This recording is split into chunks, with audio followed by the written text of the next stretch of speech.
Palestine went from this to this, and it didn't happen overnight. Up until the early 1900s, Palestine was part of the Ottoman Empire, a religiously diverse land where Muslims, Christians, and Jews lived alongside each other.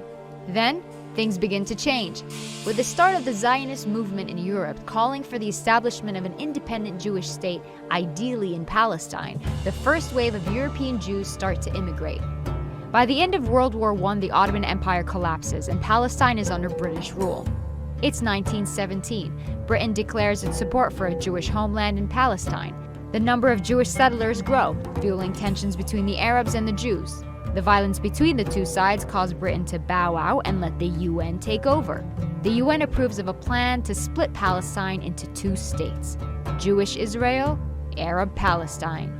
The city of Jerusalem, which is sacred to Muslims, Christians, and Jews, is now a UN-controlled international zone. Jews accept the UN partition plan and declare independence as the State of Israel, but neighboring Arab countries object to the land takeover.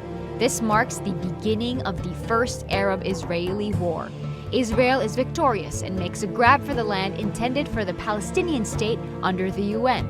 The land gets divided into three parts.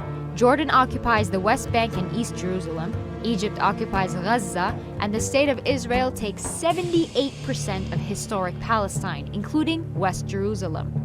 700,000 Palestinians become refugees as a result, and the day is remembered as Al-Nakba, the catastrophe. It's 1967. The Six-Day War breaks out between Israel and neighboring Arab countries, and by the end of it, the map looks something like this. Palestine is now fully occupied by Israel.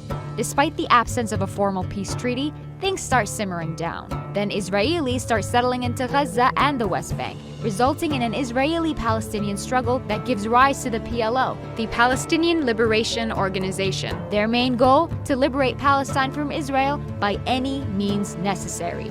Fighting goes on for years. The PLO eventually accepts dividing the land between Palestine and Israel, but the conflict doesn't end there. More settlers make their way into Israeli-occupied Palestinian territories. The international community considers this illegal. The frustration of the Palestinians leads to an intifada. As a result, Hamas is born, a political movement determined to fight against Israeli occupation of the West Bank and the Gaza Strip.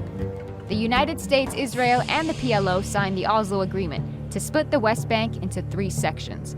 Area A, under full Palestinian control. Area B, under joint Palestinian-Israeli control. And Area C, under full Israeli control. But the solution creates a problem. Area C contains the majority of West Bank's agricultural land, water, and minerals. Palestinians have limited access to these. Further peace talks prove unsuccessful. Palestinians lose hope, resulting in the Second Intifada, and Israel begins building walls and setting checkpoints to control Palestinian movement. It's 2005.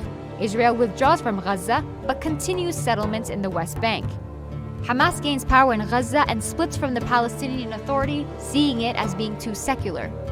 The West Bank and Gaza are now under separate leadership. Israel imposes a blockade restricting any form of movement by land, air, or sea. It's 2017, and this is the current situation of Palestine. There are solutions on the table, but will we see them implemented in our lifetime?